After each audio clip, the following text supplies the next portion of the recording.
Finally. Okay. Yeah, I don't know what that was. I don't know what all that was about. Hello, everybody. Hello. Hello. Press Hello. blue key. No, don't press the blue key. That doesn't give you the good drugs. Press the brew key. Press the brew key. Brew. That's lacist. Lacist. Shit. All right. Yeah. So, hi. How's it going? What's everybody doing here? Oh, Zero's playing Fallout 4.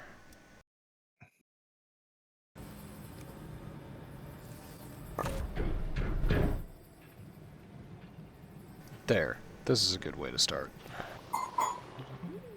Right there. Oh, okay. Hello, everybody. Welcome to the Church of Chonkwij podcast. My name is DrNiggle. I'm chosen that by Zero, Omega, and Pun Lord Mesquit me. Hello. Omega, I Hello. started selling Granny Does games on RimWorld. Oh, really? How's that going? She has heard of it. She has never played it, and she asked me if it was any good, and I gave her my honest opinion. I said that it's awesome. It's a very flexible game. There's a lot to do, and besides the base game, there's an absolutely wonderful modding community attached to it. So definitely go check that out. And she might. Oh, boy. So there we go. It begins. The seeds have been planted. Yeah, I wish her well. It will probably be the most wholesome playthrough of RimWorld that has ever been played. No. Just it might be. Way. It would start that way. Yeah. It would start that way. That's how we want. That's how we want to start. Then the reality of RimWorld will set in eventually, and something horrific will happen, and she will be forced to adapt. I should mention that I said it was amazing. I can read the post, but I'm not gonna. I said that it was amazing, and I said that it was a wonderful game and flexible, but I emphasized that the best part about RimWorld is that it isn't like a base builder, it isn't your standard, whatever. It is a story generator. So the best way to play that game is to not think about winning or losing. It's just to discover the story that your pawns tell you. So, I hope... One way to put it. I hope... I mean, that's genuinely true. That is legitimately yes. how Tynan has described the game. The game has a couple different mechanics. For those of you who don't play it, Doc knows all this. There's standard difficulty levels, but there's also different, I guess you'd call it game modes. But what they're called is storytellers. And it's basically different game settings that will, they're balanced differently around combat, time between encounters, the severity of events, things of that nature. So it can, the game really does tell vastly different stories, and it's really up to you to shape it and see how you want to play it. So, you're not wrong. No, I was very honest. That's the game. In terms of replayability, it is probably one of the best games for just the ability to play it again and have a completely different experience. No two playthroughs are ever alike, and there's so many different ways to go about the game. There's so many different ways to die. Yeah. Whatever you end up trying to do to succeed really just grows organically out of how the early game progresses. And, you go from there. It's fucking great. So I hope, first, I think we might be seeing a 2-point hospital playthrough come out for Granny Does Games, because she a long time ago she asked for recommendations for city builders or whatever builder games, and I gave her a few that are not intimidating. They're not, you don't have to be a veteran to pick up on them pretty quickly, and one of them was 2 Point Hospital. So she might be doing that, but yeah, the seeds have been planted for RimWorld. Here's hoping.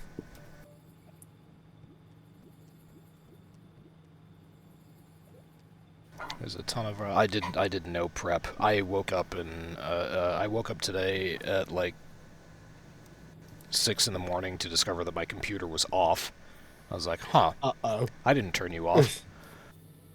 And then I thought nothing I thought nothing of it until about 10 minutes ago. Well, apparently you didn't turn it on correctly. Yeah. You didn't hold your mouth right, that's all. I don't know what that was about. Yeah, I had no idea why. My microphone is usually not fussy at all. It's really chill. But today it was having a real tough time. So yeah. There's D&D news. There's lots of news. There's Laren news, and there's me trying to figure out who mailed me a... That isn't an official collector's edition of Baldur's Gate. It's whatever the next thing was that they started selling a month ago. Yeah, the physical edition. If you want to stay on topic for a moment, the full details of RimWorld Anomaly have been released. Oh, that's right. Yeah, I posted some of it. Flesh mass. Yeah, there's my. quite a bit of grotesque, delightfully gross flesh monsters and the like that we're going to be seeing. Everyone loves a flesh monster. Right? Who doesn't love a flesh monster? How did they get my ex in that game is my question. Ha ha ha ha! I was gonna say... I made the joke. Mm-hmm. Masami, what were you going to say? Something about apparently they were inspired by the one time y'all lost your pants and ran around. Ah, yes. I'm pulling the the article. I'm pulling the article up. I had to start Steam.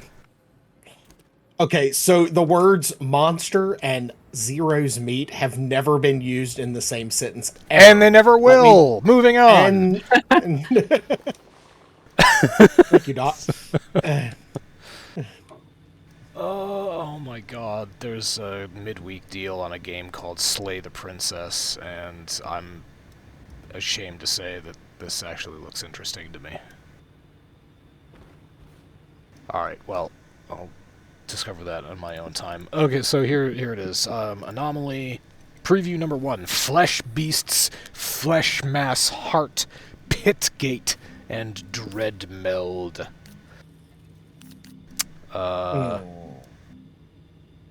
Spoiler warning. So, flesh beasts are exactly what they sound like. They are creatures that are just horrible. Have you ever... everyone here has seen The Thing? James Carpenter's The Thing? Mm-hmm. Yes. Yes, okay. So, they're the monster. They're the flesh beasts from The Thing. Just trying to figure out what they are and what they like to eat and who they like to spend time in. And they are part of a larger system called the Flesh Mass, and yeah, they'll show up, or they'll start growing, or the Flesh Mass Heart, if you're unfortunate enough in this article, as this article says, to encounter the Flesh Mass Heart. It starts with a small circle of terrain that shifts and cracks apart, pulsating rhythmically, like a penis, as something digs upwards. Eventually, the Flesh Mass Heart will emerge. It is a cancer-like creature that grows flesh across and under the surface of your map. And, yeah, it's horrific. And very befitting of RimWorld. This sounds amazing. Yeah, it's pretty great. Sounds like I need to buy this game. You should. And you all, and I need to record every bit of me playing it so that I can give it to you all so that you all can laugh at me. This is true. You might die before the flesh monsters show up. I mean, Just this putting is, that out this there. is very Here's the true. thing, you're gonna have to go through a whole learning curve before you even get to the DLC content. Oh, 'Cause, 100%. Yeah, that is recommended. You know, I mean, you could throw it all on there, but even that, like the real meat of how all the DLCs work, doesn't really come into effect until late game or probably mid game. But believe me, the day that you start playing RimWorld, you're not going to get to mid game. Oh, I'm not even going to get to early Like, game. Your first playthrough, you're going to Die. You're going to die of wounds against a small rodent. Yeah, squirrel is gonna fuck that up your you last tried surviving colonist. to fight because you were starving, and you tried to fight with your bare hands to eat it, and you lost the fight. Wait, so you're saying that squirrels could kick my ass? You're This gonna sounds get- like a game I need to play. because Squirrels you in don't RimWorld think. are like 23 pounds. Yeah, because you don't think that it'll happen. That's the whole point. You're like, oh, a squirrel. I can kill that with a pointy stick, and then the squirrel ends up cutting you so many times that you just bleed out. You'll probably kill the squirrel, but the squirrel will have the last laugh.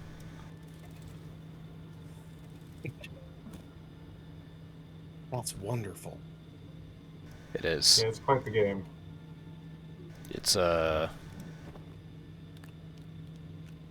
It's really something. So yeah, anyway, there's the flesh mass heart, then there's the pit gate. So it's a giant hole in the ground, and you can go inside and explore the caverns that are full of absolutely horrific creatures. And there's something also called a dreadmeld. A mammoth leader creature made up of dozens of smaller flesh... Oh, it's a rat king.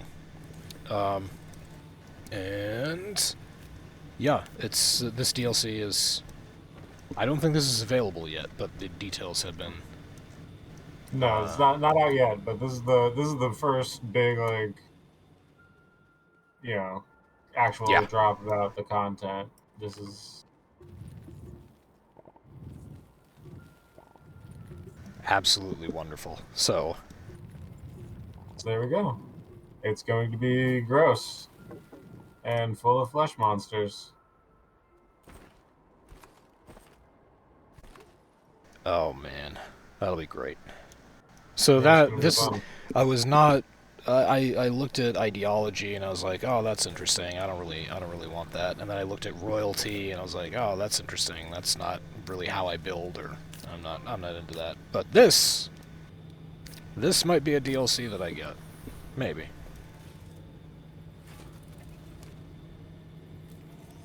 I was a big fan of the SCP mods for RimWorld, where they add in various anomalous creatures and quests and stories and whatnot. So yeah, this is something cool. Well, it is a bit interesting because, I mean, there definitely are mods that add Lovecraftian horrors to RimWorld. There have been for ages.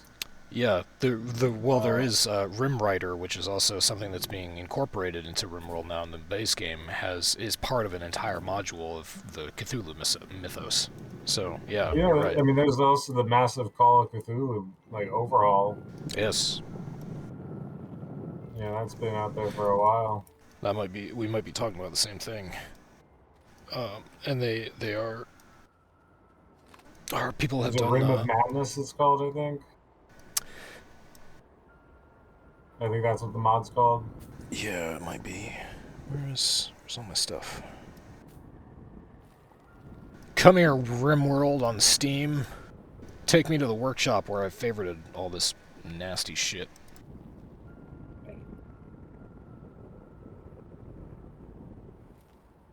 Okay, so yes, there's a Lovecraft pack. There's actually an HP Lovecraft storyteller who you can install, and Call of Cthulhu, Cosmic Horrors, Factions, and Cosmic Horrors XML edition. Oh, I've got a lot of stuff here. I feel like that was a And Room of Madness, yeah. Yep, yeah, Room it's of Madness was the big one that like you could go so far as to actually call an overhaul.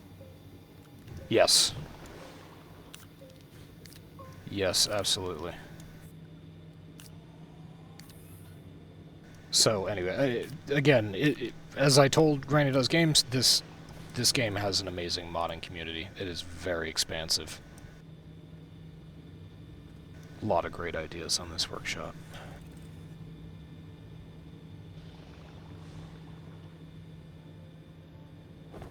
Alright. So yes, the RimWorld DLC, available soon. TM. What else? What? TM. Tim. Oh, Tim, yeah. Yep. Tim.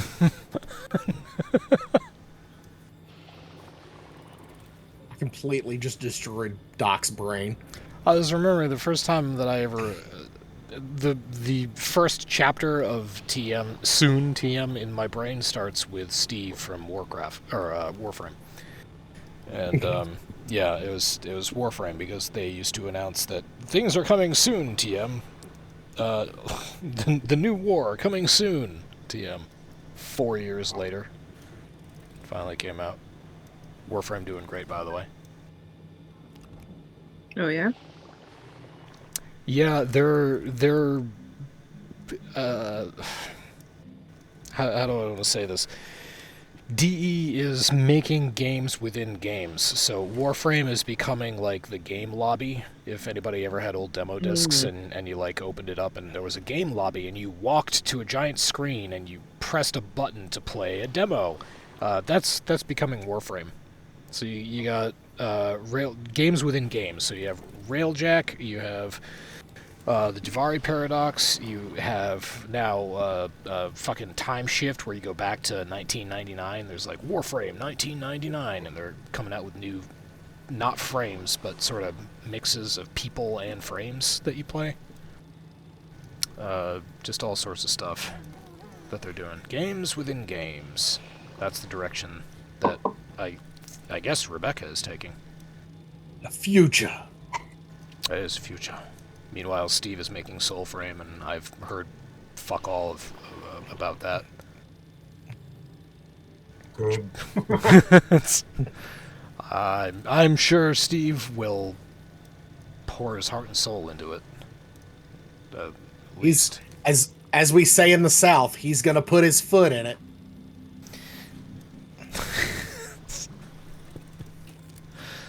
How's North Virginia going? Yes. North? I thought it was west. Nope, east. I'm East Virginia. I'm trying. Yeah. I'm encouraging Zero to start gaslighting people because, you know, or we all keep on saying West Virginia because you do live in West Virginia. But yeah, just... Actually, he's not 100% wrong.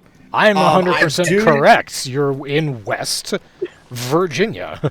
It's true. I am technically I am in Southwest Virginia. But... now you're gonna get all technical on us. Yeah, right. I thought I was doing you. Well, fine. Fuck you. You live in West Virginia. Fine, fuck you then. Prick. It's fine, fuck you then, prick. That's exactly what I just heard. Well, bless your heart. Oh. Good Lord. So, yeah. What were you saying about taco stand? I don't know. Taco stands are good. They're good. They are. That's true. Yeah, so Baldur's Gate was addressed to Doc, and it was my P.O. box, so that's that could basically be anybody. And we learned this week that Larian Studios is not going to go forward with their DLC because I guess their hearts were just not in it, and it's good. It's fine as is. It can be done. It can be They're all over. like, It's good. guys, we're over it. We've made the perfect game. We're ready to make something else. I look forward to their next project now. I hope that Really, it seemed like they were. One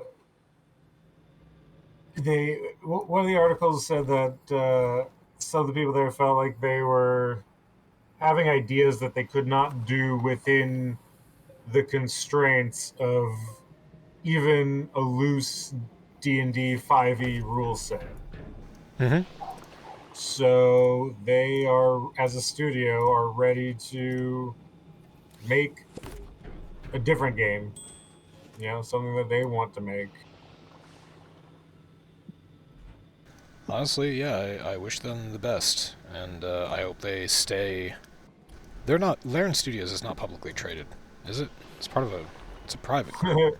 If they were, they wouldn't make that decision. They probably wouldn't be able to. Right. Okay. Good point. So yeah, I hope that they stay privately owned. I hope that they pursue something that they really like, and I hope they take their time and do a good job on it, and maintain the name. I don't want this to turn into a CD Projekt Red scenario, where it's like, yeah, now they have this great reputation, and the next thing that comes out is going to ruin it.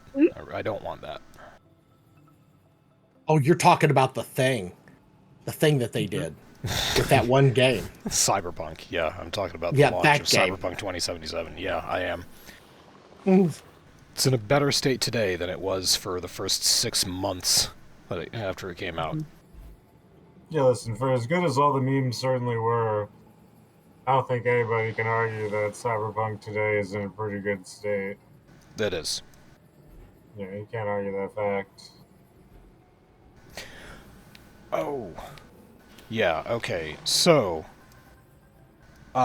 is anybody... thank you, Omega, for posting this, because I might get it for my birthday. Lego's 3,745-piece D&D set that's coming out in April. It'll come with a D&D adventure attached to it, but it's mainly just that I like Legos. I want to build something out of Legos. Anybody else? 100% yes. It's $350. And your point? That's a lot of Lego. That's a lot of Daru. Did you guys not see the pictures that I posted almost daily of me putting together my Ecto 1? Come on. That was a Christmas present, though, right? That was. Yeah, there you go. So this I might actually have to buy for me, because I don't think nobody who buys me birthday presents is going to be like, no, I'm not going to get you fucking Legos. You're an adult. And I'm going to be like, shut up.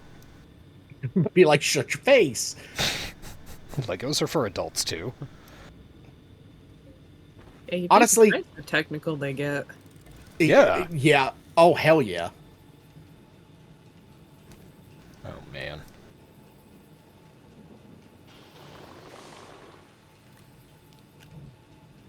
So I'm not actually... I'm too busy watching Omega play Astroneers. I'm not pulling up any of the articles on this computer. But... So, yeah. Exciting Lego D&D set coming out. 3,745 pieces. That's a lot of pieces. And Wizards of the Coast has also, this week, unveiled Dungeons & Dragons 50th anniversary plans. And they announced it at something called GaryCon. Yeah, it's the gaming con that basically celebrates Gary. Oh, Gary Gygax, yes. Oh my god. And it's not... This is not... GaryCon is not new. This was GaryCon 16. Nope. Yeah, Correct. nope, they've been having them for quite a while. So the brand is... Let's see. Unveiled its product plans for the 50th anniversary of Revolutionary Tabletop Role-Playing Game. While the brand is releasing tie-in products that include fashion wear, like Converse sneakers and Hawaiian shirts by Ren Spooner, And a partnership with LEGO for D&D sets. Hey! It's Wizards News gaming-centric books that really get jubilations going. So there are books that are coming out. Masami, any plans? Not really. There is going to be a book called Vecna? Eve of Ruin? Vecna. So Vecna Adventure. it's going to be a high-level campaign in which players must stop the Dark Lich Wizard Vecna. Mm-hmm. Yeah, considered it's basically the god of necromancy, but in like the really evil sense. There are known for such legendary items as both the hand and the eye of Vecna, which to use, you have to cut off your own hand or replace your own eye. Interesting. Sounds like something And Barry there's- would do. Yes. Possibly. Barry would love Vecna. Mm. Well, he might have argues with the morals. They very, very amoral necromancer. Ah, I see.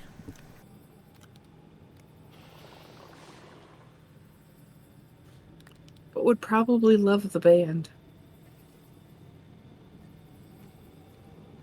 Oh, no kidding. Yeah, I didn't know there was a band. Yeah, you go for that. He's an experienced concert promoter. After that joke that was told in Discord that I'm treating like canon. That's a thing now. That happened. Yeah. Probably did. Okay, so... Oh, Stranger Things. That's why people know Vecna now. Yeah. Because, Yes. It's one of the ye old, like, classic deities / bad guys. Like, you fight Vecna once you're, like, host level 15 or higher, depending on your edition, because some editions you had to be 20th, some less. And Barry at level 18 would have been a god. I would have been scared of Barry at level 18. I don't know what I would have done with that, but I might have said, "Here's your undead empire. Ever now." The rest of us could have sat back and enjoyed everything because Barry's horde would have handled all of the heavy lifting. Literally, So- the heavy lifting. Yeah. So that's when I plan... Carried you around on palanquins if you'd asked. Oh, that would be cool. Did anybody ever watch the 1980s movie Barbarians with the Barbarian twins? It was a Conan the Barbarian knockoff because there were these two extremely muscular twins, and they decided, hey, or somebody decided, hey, we're gonna make movies about you. We're gonna make you movie stars. And so they did a couple of movies, and I think the most notorious one was Barbarians. And where I was going with this, Richard Lynch is in that movie, and he has what you're describing, Masami. He has a throne that's basically just held up by his slaves. And so yeah, Barry would have a throne just held up by undead. Paraded him through town as he read, and Neil just shouted at people. Oh man, great character, perfect character. Doc can never play D&D again. He's already created the perfect character. Yeah. So Vecna Eve of Ruin is a new hardcover adventure. It's 256 pages, and it's going to release on May 7th. Oh, it'll be on D&D Beyond on May 7th, but you can buy the actual book on May 31st. So, Vecna... Sounds about right. Vecna Eve of Ruin. It's designed to take the player characters from level 10 to a max of 20. Mm-hmm. So it's actually going to be a decent little campaign. I hope so. I From figured eventually they'd stop doing campaigns that take you from like 3 to 10 or 3 to 14 or, some of that mid range now that the system is kind of, a lot of supplementary materials come out and it's getting kind of long in the tooth. Everyone's like pretty much got those early levels down. So now they can actually build characters that are a bit more involved because at level 10, you've got plenty of tools and then you keep getting more tools. So yeah, Masami Zero, or actually all of you know more about D&D than I do. What is the spread like for campaigns? Masami, you're saying there are plenty of early level campaign experiences for players. I don't know what it's like past level 10. How many campaigns are there that you know of that you start off at level 10 or level 12? there's not a whole lot that I can think of, and especially I don't think there's a lot that are currently published in the current edition. Now, some of the books where like the books full of one shots, like they'll go up to a certain point where you could, you know, it's a one shot for characters of fairly advanced level. Um and so a lot of times sometimes people will use that as like a campaign starter. But they usually, because a lot of people will usually start low and go up from there. Um, there's not per se like a huge market for the higher level ones, although it'll be interesting to see that how this does, to be frank. If they because D&D 5.0 has been out for a hot minute at this point, so Yeah, the fact that they haven't done more, I think that's why my uncle is kind of leaning us hard into Pathfinder 2e, is because all of the campaigns for Pathfinder 2e are like 6-7 books long, and I mean, they're not like super thick books, but they're like each portion of the campaign is a different book. And book 1 will get you 1 through 4. Book 2 will get you 4 through 6 or 7, and it goes all the way up to 20. That's actually a clever idea on Yeah. Paizo's part, because if you split the quote unquote campaign into multiple books, you essentially make it so that people can pick and choose. Like if they just need, a short campaign, they could just pick like the mid part of the campaign and go. They don't technically need the entire set if they don't want to go 1 to 20. That's ingenious, actually. Yeah, Good on and them it's, figuring that out. I mean, honestly, it's funny. I messed around with a copy of Vodak's character sheet. Had I continued Vodak and we were to go all the way to level 20, Vodak could literally take out a city by himself. I know. I He's am fully aware. I mean, that particular combination, my uncle and I kind of he was like, your dude was literally just a walking tank with no armor. Correct. That is correct. And I think that's why I got bored with him, is because he was he was not a glass cannon. He was a cannon. Yeah, the combo was just so good. Like it just, yeah.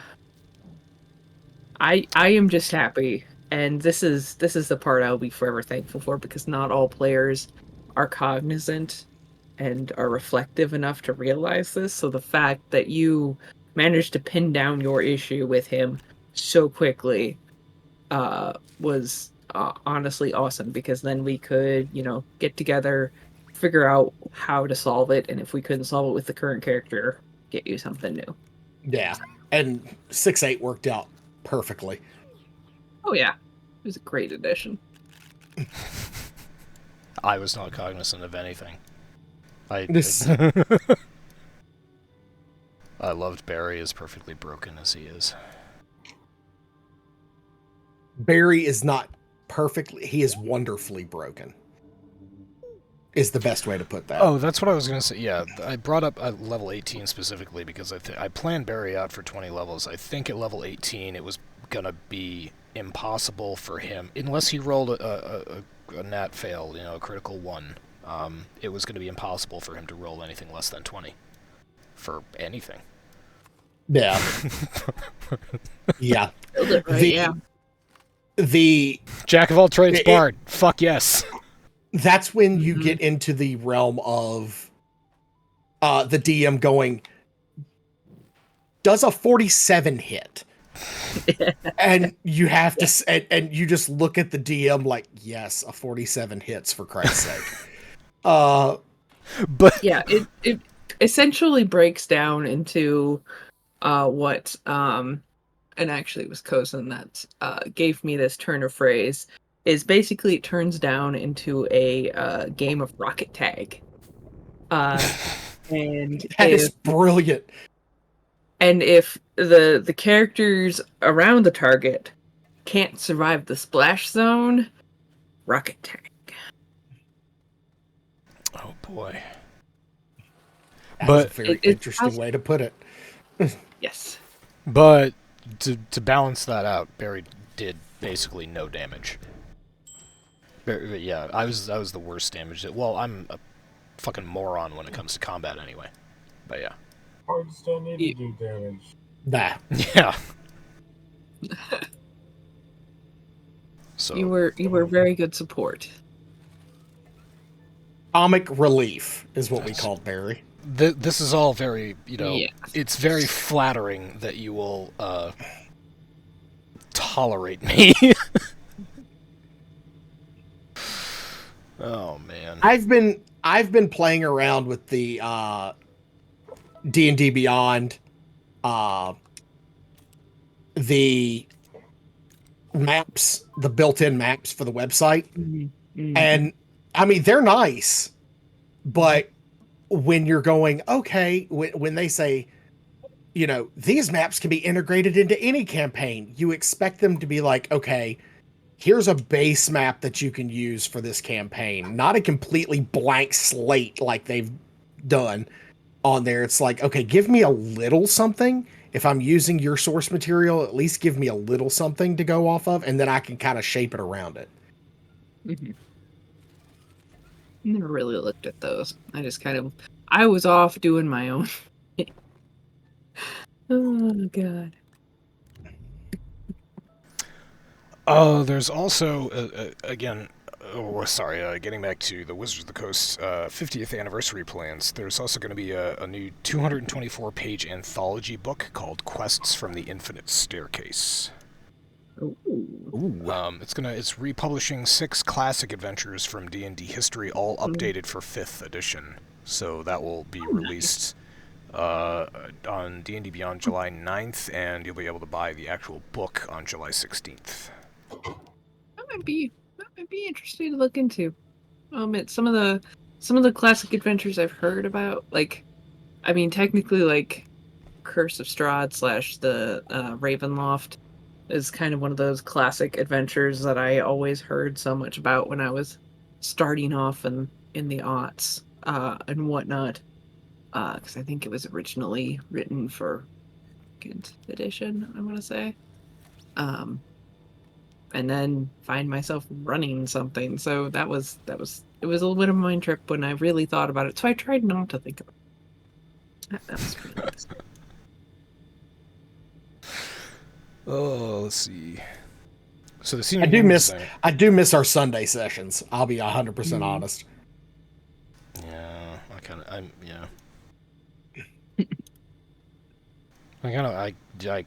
do want to do something with Barry again. I'm sure you can bury him in something.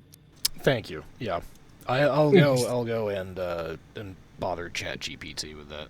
They're like, hey, give me what you got, you genius text generator. So senior game designer Justin Arman explained that Quest from the Infinite Staircase is unified by a theme of historic significance, and the adventures are... he wanted to include adventures that were memorable, beloved, and had a common theme to them. So the creative quests will, let's see, quests that subverted hack-and-slash conventions or defined D&D as a brand, such as adventures written by luminaries Tracy and Laura Hickman. So that's... I don't think that there are, like, specifics of what quests will be in there. Oh, wait. Revised adventures of quests from the Infinite Staircase are as follows. The Lost City, which was written in 1982. Okay. Okay. When a Star Falls, that was written in 1984. Pharaoh, that was also 1982. Lost Caverns of Sojakath. Tsojcanth. Sojkath. And the last one will be Expedition to the Barrier Peaks. That was written in 1976. My first ever campaign that I ever played in was Lost Cities. Oh, cool. So...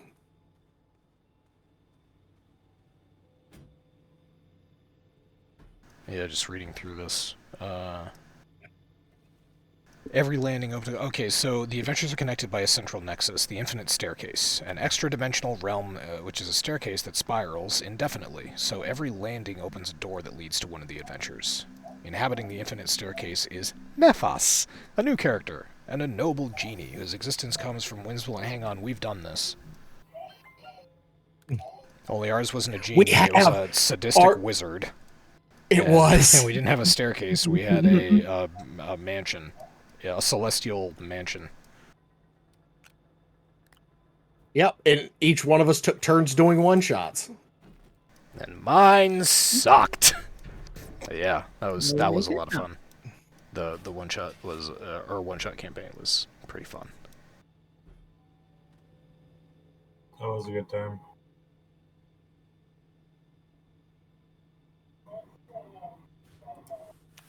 Man, I had a whole thing planned out.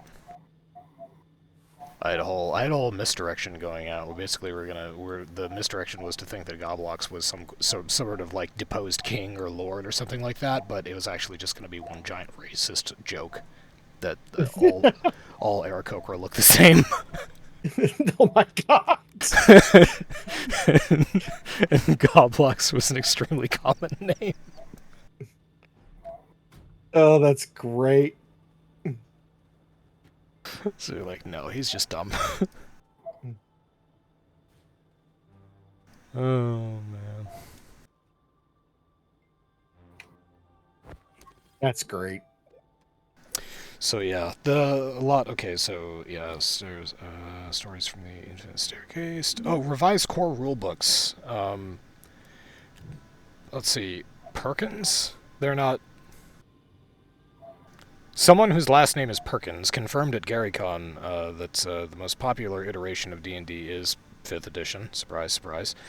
So to mark the occasion, Wizards of the Coast is revising the 3 core rulebooks. So the Player's Handbook, the Dungeon Master's Guide, and the Monster Manual will be revised, made available for access on D&D Beyond, and sold in physical editions. Let's see, September, November, and February of next year, in that order. So the new revised core rulebooks, officially designated by parentheses 2024, e.g. Player's Handbook 2024, are not burning down the game, but they are taking books that are many people's first steps into the worlds of imagination and making them more accessible, easier to reference, their contents easier to find, so better indexing, and they're trying to make them more useful at the game table.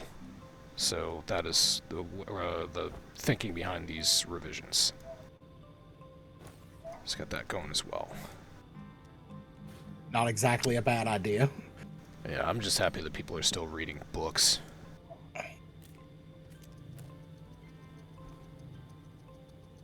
Oh, the Dungeon Master's Guide will also be updated for better flow, along with tips for new DMs to run a top-notch game. A foreword written by Matt Mercer. It wouldn't surprise me. I've never DM'd a game, but I hope that the only advice you need for a top-notch game is it fun? Okay, roll with it. As long as you and your players are having fun and having a good experience, that's what matters. 100%. That is 100% it. That's why I was so kind of like, I tried to stick to the rules because it's good to have a standard, but at the same time, I was fully willing to throw out the rules for a cool moment. So, Oh, here you go. So, the Dungeon Master Guide is also updated, blah blah blah. The revisions are the result of several major DMs that Wizards of the Coast consulted for input. Perkins confirmed only Matthew Mercer of Critical Role and Daredevil star Deborah Ann Wool by name. So you only talked about those two people by name. But, yeah. See, if there was a section for Brandon Lee Mulligan, it would literally just be one word. Chaos.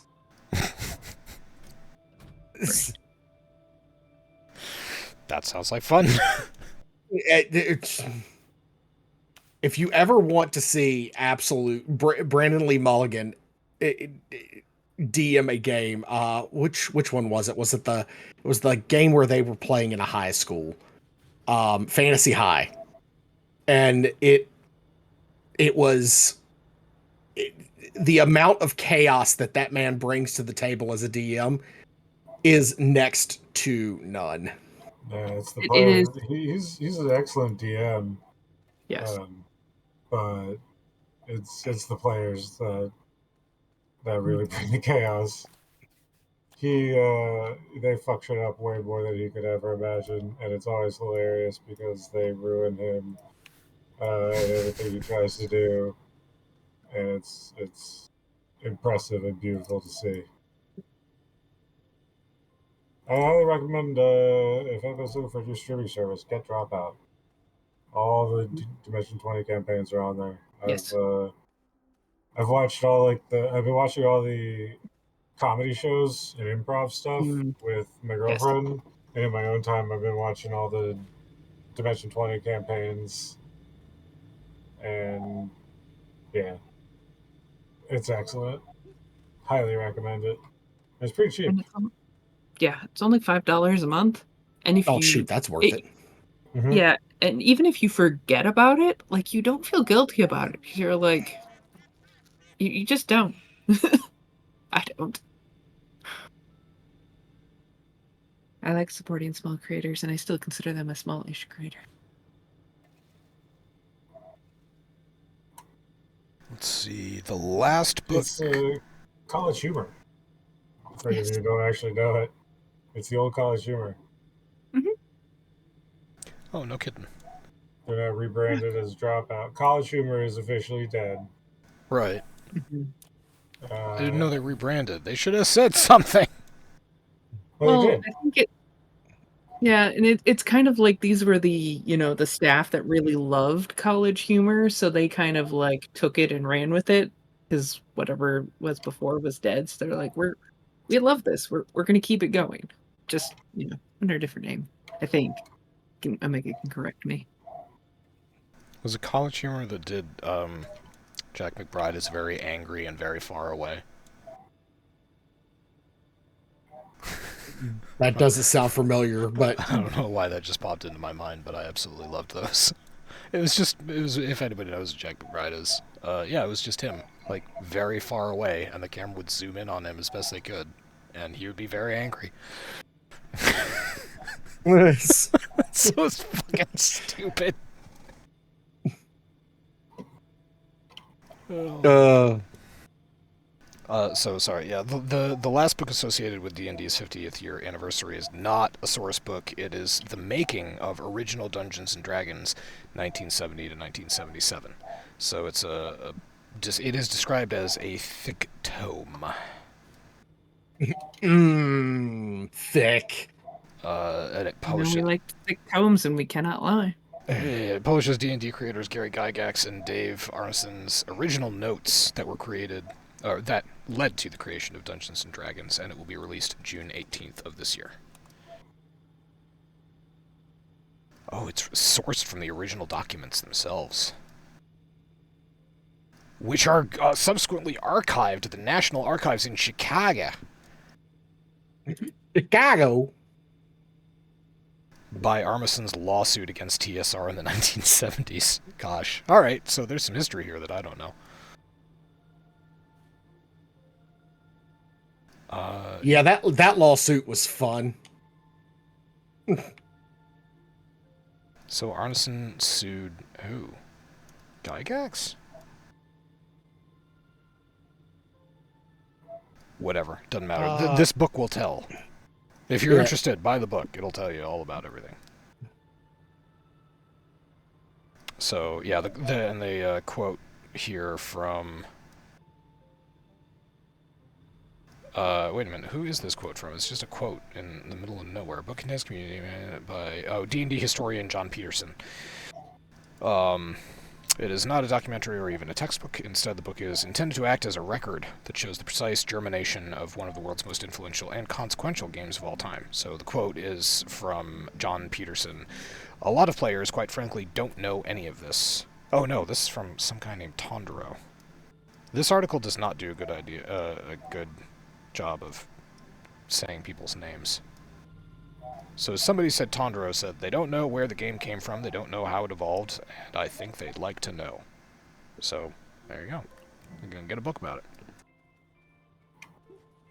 Yeah, you kind of have to go into deep lore to get some of that. Which I have, but I'm a nerd. I like knowing how things start. All I know is that there are famous D&D players. One of them is Tasha, and the other one is Xanathar. And that's it. That's all I know. Proud of you. Why? I don't know. Take the compliment, Doc. Damn it. No. Sorry, I'm bad at complimenting. Essentially, D&D came out of mini wargaming, because it started, with history reenacting famous battles. I know that much. That D&D First Edition was basically combat. That's what it was. The three pillars didn't come until what, third edition? Something like that, yeah. I'm assuming that It's I picked this funny. up from The first edition of D&D actually was. It had sections where it was like, you have to have this other game and refer to these rules here because we didn't make our own rules for this kind of game. Like, it's just straight up was like, no, we're actually this other game in disguise. We stole their shit and made it better. Well, it's more that it was, it was one part somewhat of a simplification of some of the rules. It was another part designed as an economy measure. You didn't need all of the minis for what you were doing. You didn't need a whole, to reference Doc's love of Warhammer and Warhammer 40k. Maybe it's just 40k. I don't know. Somewhere in there where you've got to have the, dozens of models to just do a game or whatever. It kind of simplified things down. You were only running one character, not a whole battlefield, and you can have more nuanced adventures. So, it's true. Today I saw a video of a gentleman who must be severely in debt because he's got a collection of miniatures and some titans that fill up a table that is at least the size of the room I'm sitting in right now. Even in debt, I still serve. Yeah, for real. It is because you are in debt that you serve. And the thing that blows my mind. Okay, so I'm old enough that I remember when Warhammer miniatures were made of wood. Oh my! I'm that old. So you are a venerable age. It amazes me that now we have models that are plastic. It's almost exclusively plastic models at this point, and they cost more than the wood models. And heaven forbid you actually lay your hands on the forbidden metal models. You know, Oh my you're goodness. truly a big spender at that point. Yeah, it is This might difficult. sound silly to say, but adjust for inflation. How much did those wood models cost in today's dollars? Oh God. That's I'm a just curious. that's an interesting question. I would have to go and I would have to get that. I wonder if I still have the catalog that started it all. That's how I got into Warhammer. Is I don't know how I got this catalog. I don't know where I found it, but I probably picked it up out of trash or something like that, and it was a Warhammer catalog, and I was 12 or 13 years old, and it fucking blew my mind. I might actually still have that.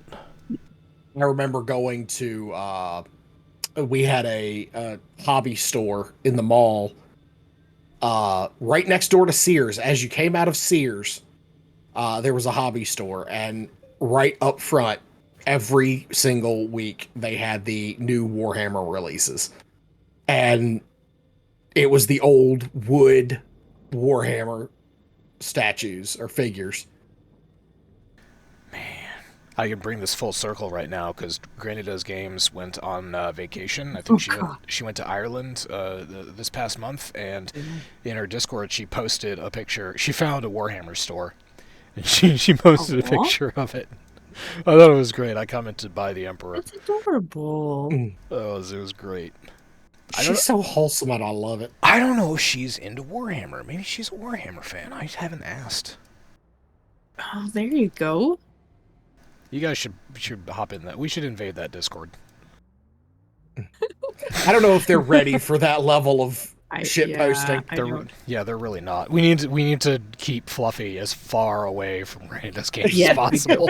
No, Fluffy. No. No, Fluffy. Fluffy, no. He's our special trademarked brand of insanity. He's our own fluffer. Oh yes. Oh, he definitely is some days.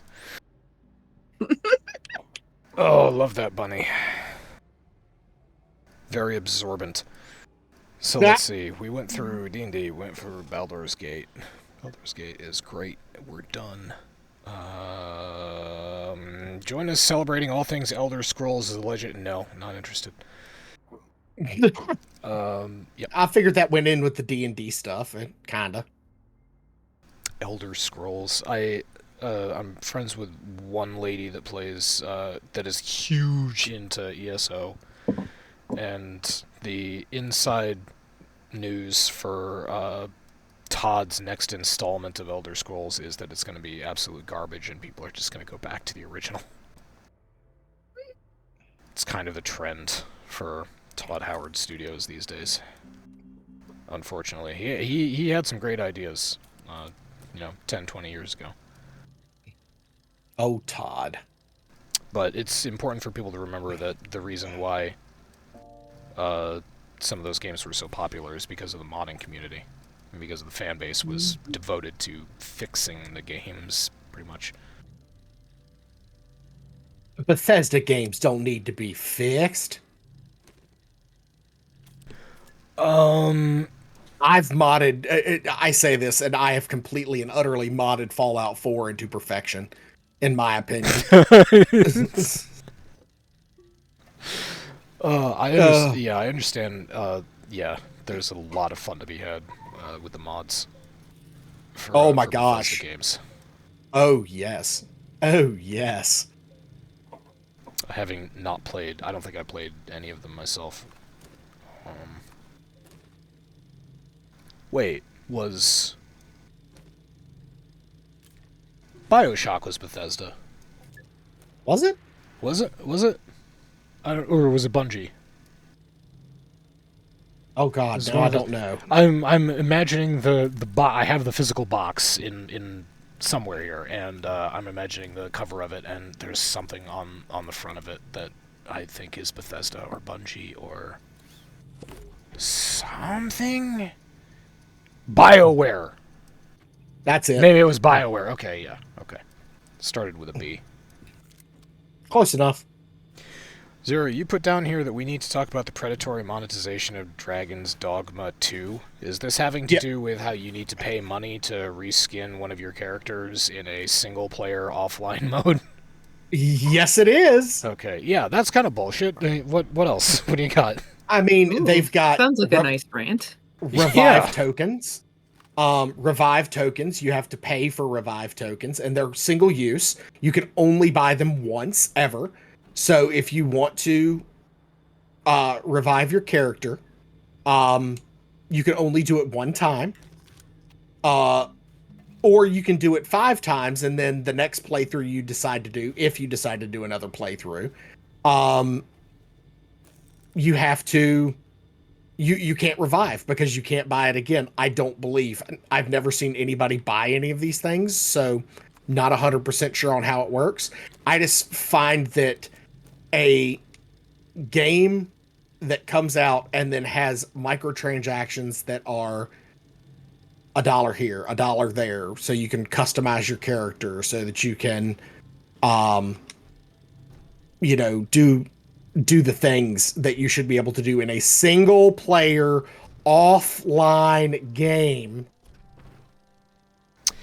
Yeah, that's what caught my eye. But I did read some people pointing to this game and calling bullshit, because this is not a multiplayer game. This is not an MMO. This is not something that you play online with your friends or anything like that. This is a single player game that you don't need, theoretically, you don't need an internet connection for. But for some reason, I do remember this now. Your character, you do need an online connection for character creation, because your characters are stored server side, not client side.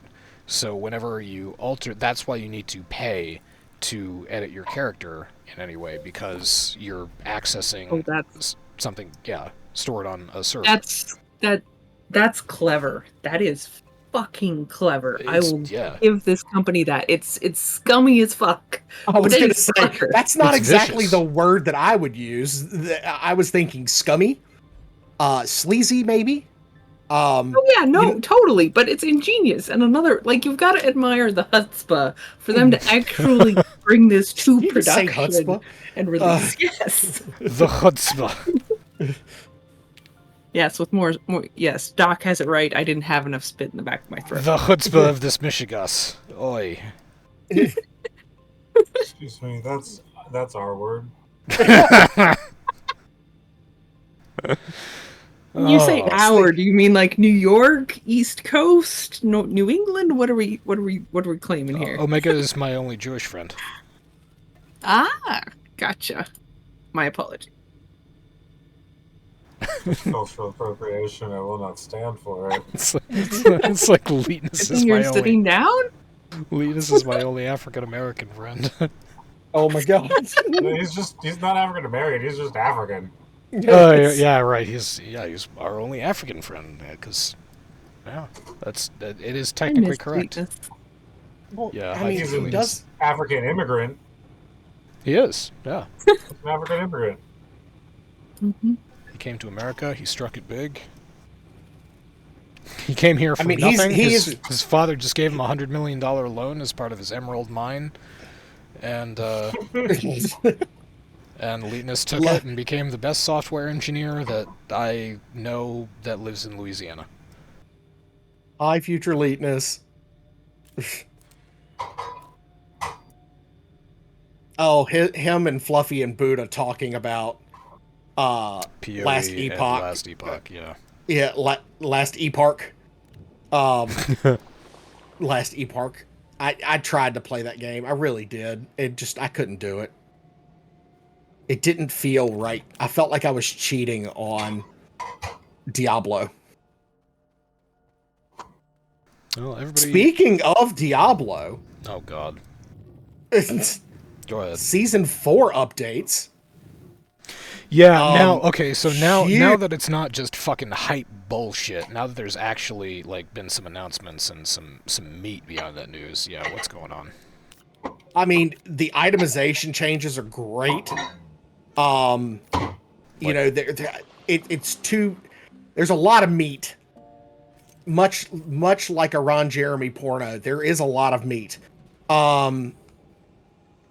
Did you guys know that Ron Jeremy can suck his own dick? I did not know that. He That did is it. a fact. I did. He did it in a film. You can watch it. He sucks his dick by a waterfall. That is interesting. Isn't he in prison? Ron Jeremy? I don't think so. Yeah, I don't think so. I think he's one of the only old porn stars that's doing well. But let's find out.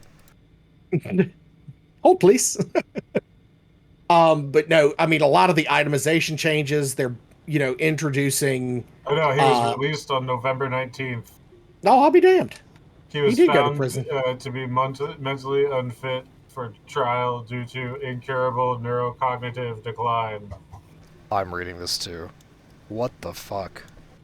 What? Why was he going to go to jail? Here's What from was that all from Wikipedia. Jeremy has been accused of sexual assault more than a dozen times over the years. In June 2020, Jeremy was charged with 4 counts of rape and sexual assault involving 4 women, and in August 2020, he was charged with another 20 counts of either rape or sexual assault over the span of 16 years, from 2004 to 2020, that involved 12 women and a 15-year-old girl. Upon further investigation, he was indicted on 30 sexual assault counts involving 21 victims, and as a result, he was jailed while awaiting trial. In January of 2023, he was found by the court to be mentally unfit to stand trial due to, quote, incurable neurocognitive decline, end quote. So, November 19th, 2023, the judge ruled that adult film star Ron Jeremy can be released to his private residence. I knew nothing of this. Why? And yes, we would have covered it. I'm supposed to be the person who's on top of all the porn news. So I apologize. It was in, like, the news. Are you sure that the porn news didn't bottom you? Oh. Unacceptable. And Bad. Doc is normally on top of it. Acceptable. I think that's just an evidence of Doc's preference. I just beat you to it. I was just, yeah, whatever. Alright, well, this is really sad because Ron Jeremy actually featured in my favorite TV show of all time, which was News Radio. He was in the crowd while Jimmy James was doing his book reading. Come in!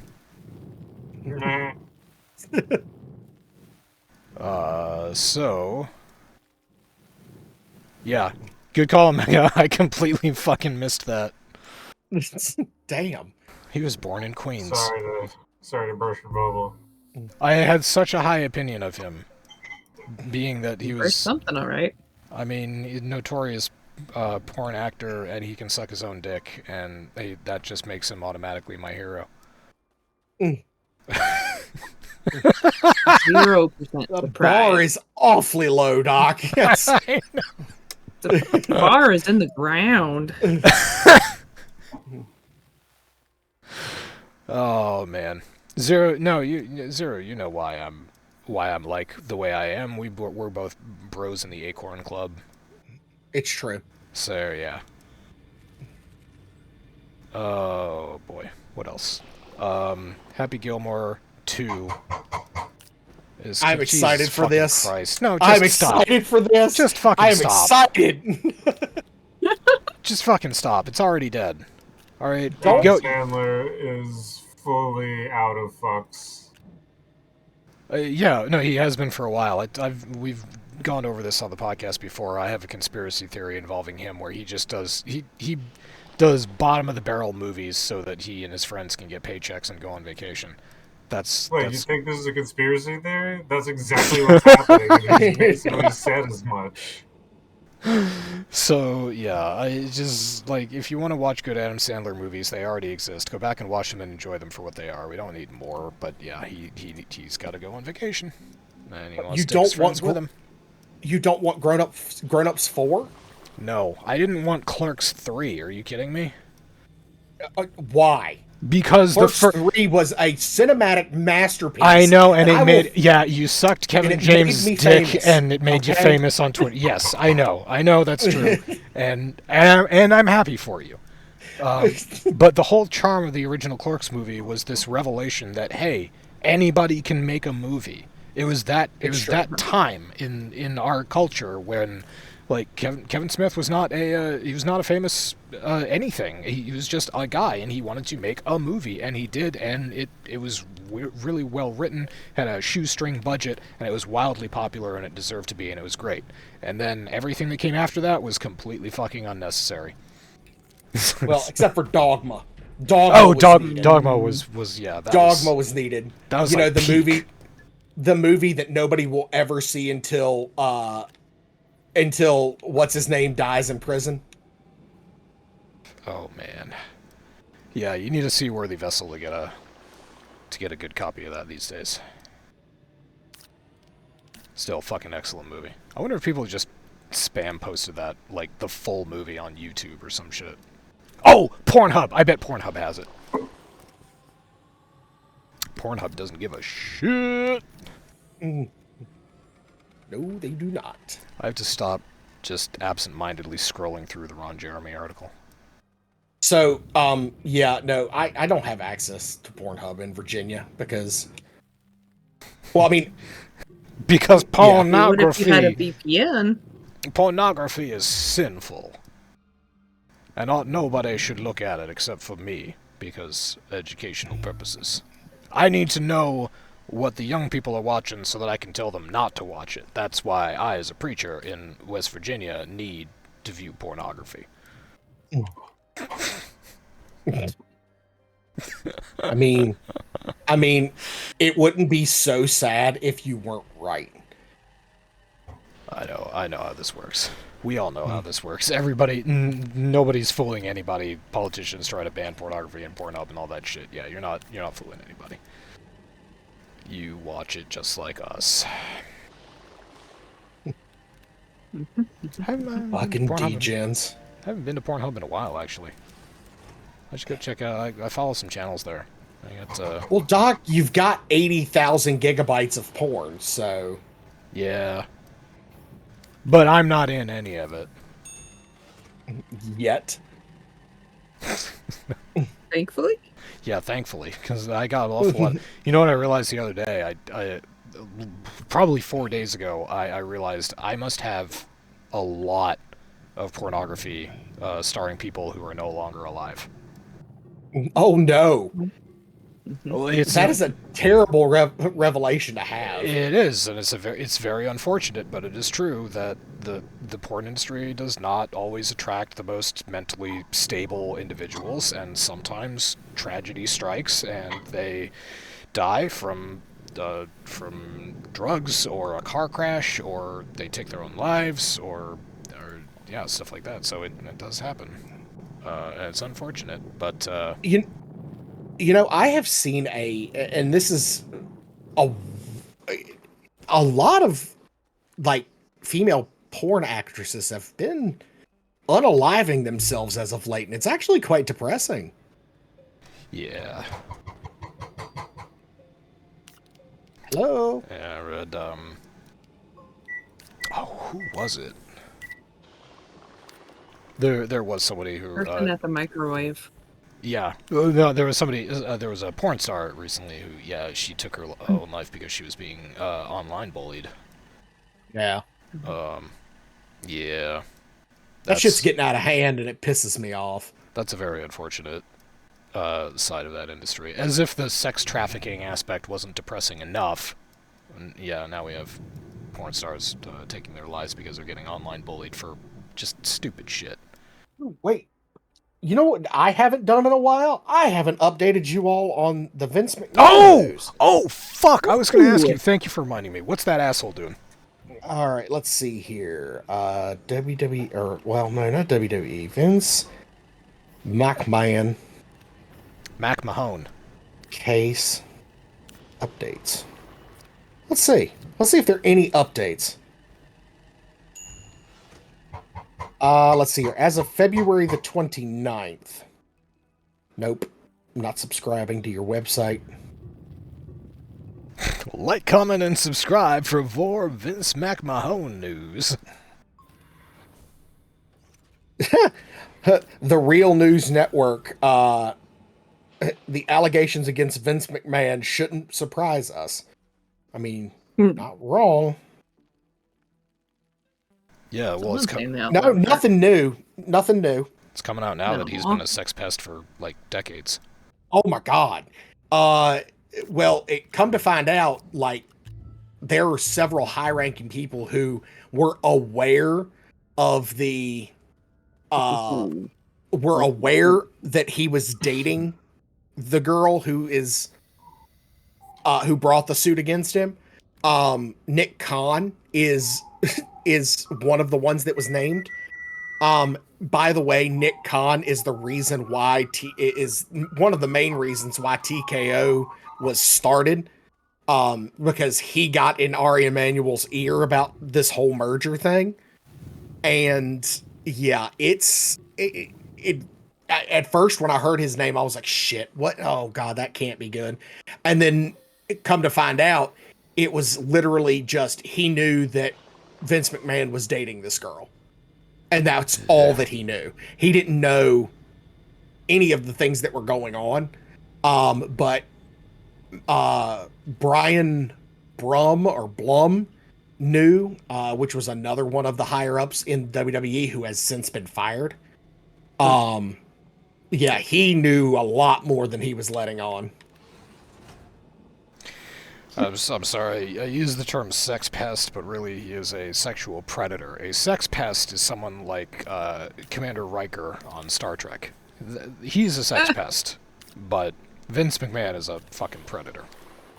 Gale is a sex pest. Baldur's Gate 3 Gale is a sex pest. Yes, Gale is a sex pest. That's a good Gale is a sex pest. But yeah, no, it's gonna get really bad. And I hope they jack the jail up and throw him underneath it, because that would be nice for him. Yeah. In my opinion, I think he should have to go through every disgusting thing that he put these girls through. But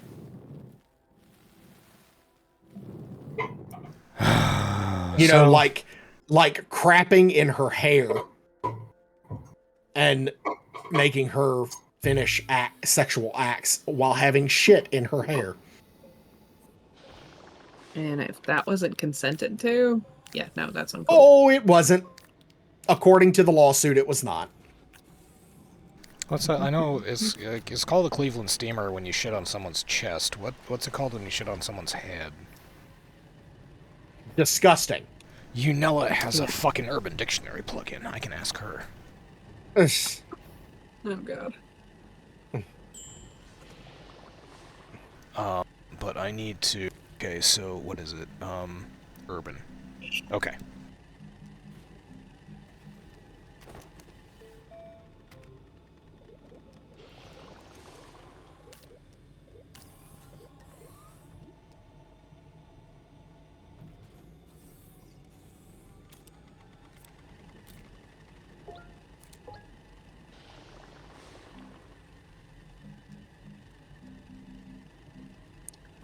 Alright, well that's how that works anyway.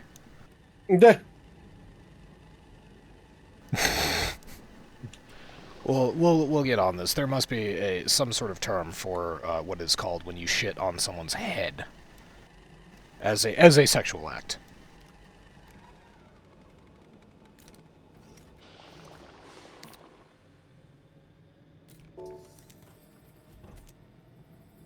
That's pretty cool. Yeah, I'd forgotten about it. Unella has a lot of great features that I don't always take advantage of. What's that? Urban Dictionary? Yeah, Urban Dictionary is one of them. You can look up anything on Urban Dictionary with her. And the 8-ball, and the slap, and the size, and the you know, the sex, and all the rest of that. Yeah, you can. She does a lot. Whether you should is a whole other problem. Oh yeah. Oh, also there's the penis length measurer. Ironically, I have the largest penis in the Discord, but the smallest in real life. Oh, that's true. Yeah, we have. Not everyone has done it either. We should get Buddha to do it. This is degrading quickly. We should probably just stop. Were there any other... Oh, Star Wars Blue Milk can finally be consumed at home if you really want to, because that's... Jesus fucking Christ. That's a thing. Remember Blue Milk? Remember Star Wars? And, let's see, Rock, Paper, Shotguns... Dorfromantic devs tease a new space game project, or a new space game called Project Mango, and it'll be a puzzler. Do you know the YouTube channel Kurtzagast? I do not. Oh, you should check them out. They make animated educational videos that are very entertaining. And anybody out there who happens to be a fan of them, they are doing the art for the game, and it looks a lot of fun. That is cool. I would like to check that out, actually. What's that called? What's the YouTube channel?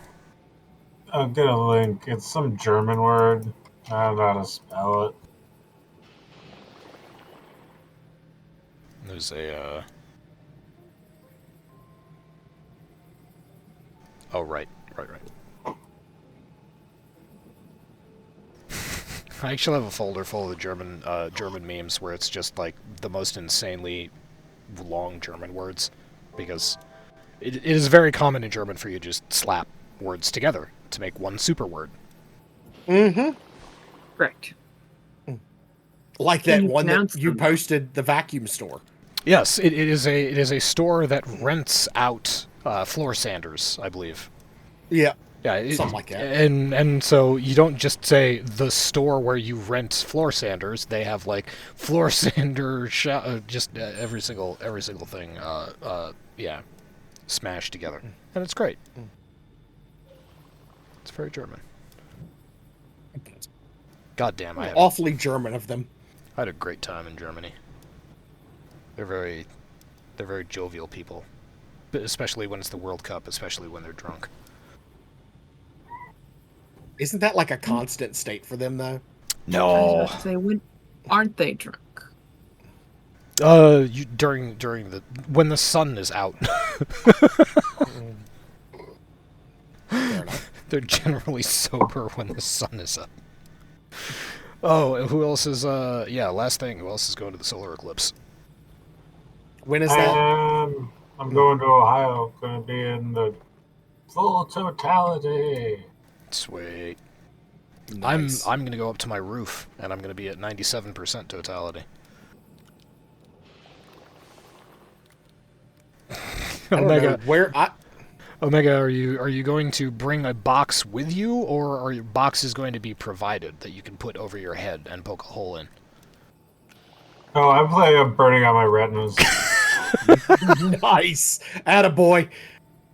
Take her go home. Tracy, don't stare at the sun, it'll make you crazy. I want to see the real thing. I ain't here for no fucking reflected image on the inside of a box bullshit.